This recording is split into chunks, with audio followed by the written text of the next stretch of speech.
I'll just show you something here about logos.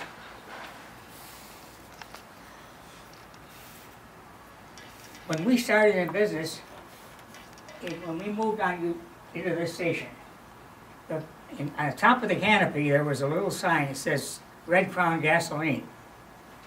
There was no sign like this on the property.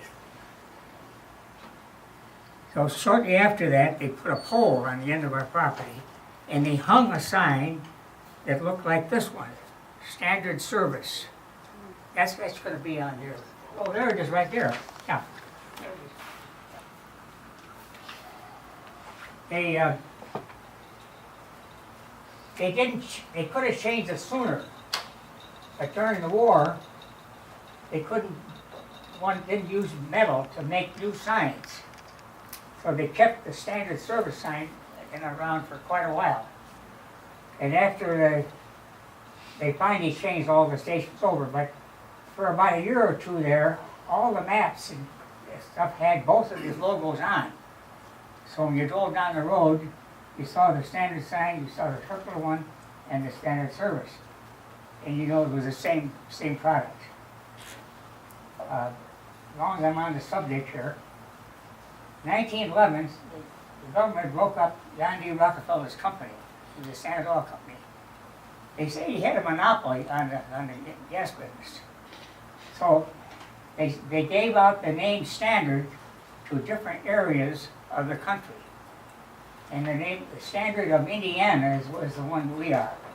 They operated in 15 Midwestern states only. And you go in another area, another group of standards. They couldn't operate as a whole. So the way Standard got away from roundabout that, they bought the American Oil Company. I don't know if you can see this patch or not. It says, what does it say on there? Amoco. Amoco, okay. American Oil Company. They bought the American Oil Company. And so then, they could use that name anywhere in the United States. It still operate, it would be basically Standard Oil, but it wouldn't be called that anymore. So you may have wondered how that works. The Amoco Company was on the East Coast. We used to go to Florida every year for many years. We stayed in the trailer park there. In the front of the trailer park, there was a Standard Oil station. And it was the Standard Oil of Kentucky. They wouldn't take our credit card there. Right. We had to go downtown Right. to Miami to an Amoco station, A-M-O-C-O, a big oval. They would take the card. Yeah. So that's how confusing it was for It the was people. confusing. I had an Amoco and a Standard card. Yeah, yeah. So anyway, that maybe gives some idea why they had the torch and oval and the signs. Yeah, this nice map here. It even shows Starks on there. Looks like that town could be as big as Hampshire and even Harmony. You know, these towns that were Starks was never actually a town. They did have a sign though. On each road had a sign when you came into on 72, 20, and 47. So, most of those are gone now. I happen to have one in my possession. Surprise, surprise. So my dad always said, when he opened Stark, Edina Triangle, he said, don't name it after yourself. Name it after the location. So that when you want to retire, somebody else takes over, they won't know the difference. And the name stays the same. So when Andy took over my place in Starks, I left my Standard Service sign of service in the window. I had a neon sign. I had one with my name on, that was a separate one.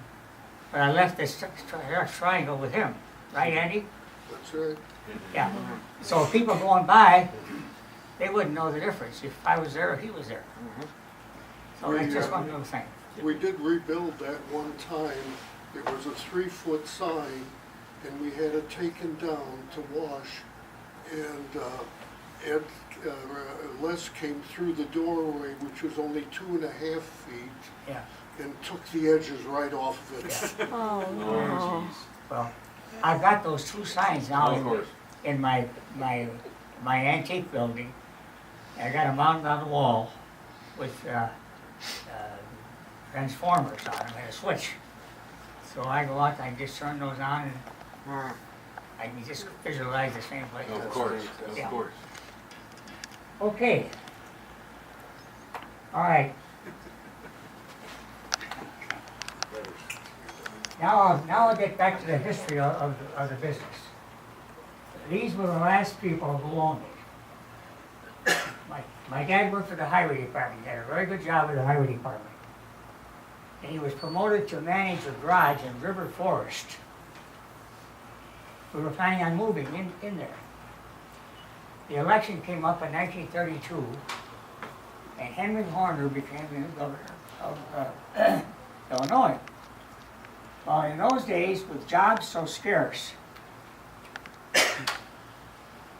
the Republicans were all laid off, regardless of what they did. Even the police department was replaced. But he was able to hang on to his job for a couple of months or so because he's the only one who knew how to run that garage. So he bought out his two other partners, and they were state men also. And he went out and they saw this place out in the country that was for sale. Consisted of what you see there and a little beyond, but not where you see that roof showing up. That was the addition that we built on later. I'll tell you about that. But that's all it was with this end part right here, and the gas pumps. You can visualize the roads as it be. Were down in here. Two gas pumps. So you could service Route 20, or you could service the Plato Center Road, we called it in those days, the concrete road that went to Plato Center for 3 miles and ended there. So they took that over, and they built a garage on the other end, and they got a hold of the Standard Oil Company, and they put 3 tanks in between the garage and the building. And they put 3 visible gas pumps. Those are the ones you saw with the glass. And they built the canopy on it, of course. Now that picture was taken in '32 that I showed you before. And we ran that place until 1943.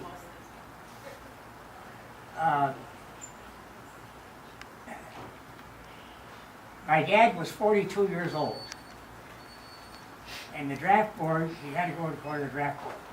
And they say, if you don't get into some defense work, you're going to be in the Army. He had 2 kids and was married. 42 years old, they were going to draft him in the Army. So he went west and Pingree Grove a mile and bought a farm, 80-acre farm. So that was in '42. So in '53, he found a buyer who had running a little tavern in Burlington. His name was Bill Miles and his wife. He was kind of semi-retired. So he rented this place to him, I think, for about $75 a month. Well, Bill Miles took over. He had a friend who worked for him. He kind of took care of the gas pumps for a while. And we moved out there to the farm. And we lived in a house trailer for about 6 months because the house on the farm was not inhabitable. The lady who owned the farm was Mrs. Graham, and she lived in a room in the haylofts on the farm.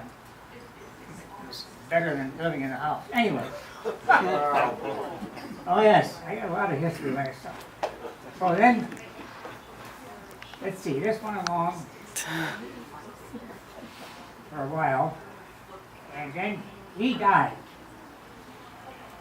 And some fellow from Chicago came out and he bought the place.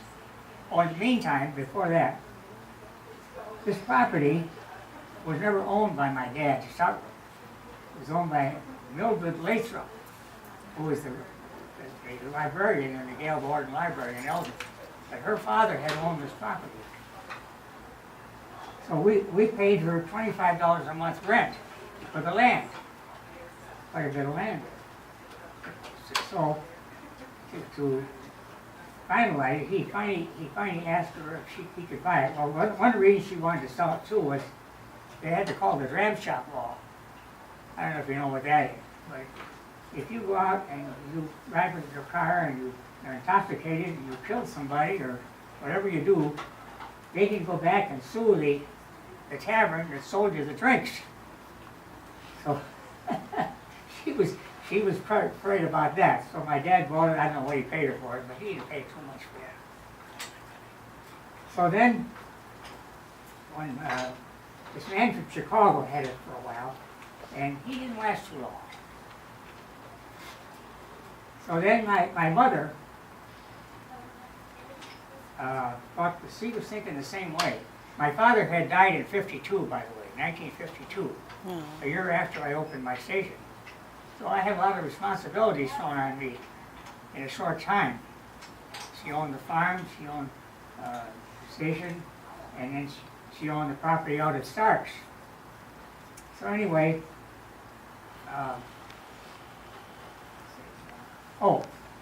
she decided to sell the property too, what my mother did, because she was worried about this ramp shop thing.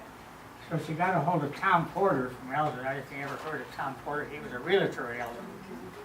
And he sold it to Lefty Weiss, who had the Boulevard Tap at Elgin. See? So Lefty brought his son Bob in to run it. I don't know if you knew Bob or Dick. He had two sons. Yeah. Bob was the older. So he was out there, and he lasted, I don't know, 2 or 3 years, and he kind of very irresponsible, to put it very gently. Yeah. So that's when Edison bought it. And 1960, that must have been the day, I don't even remember what the date was, but he put it on 1960, that must have been when he bought it. And he was the best one we ever had in there, but he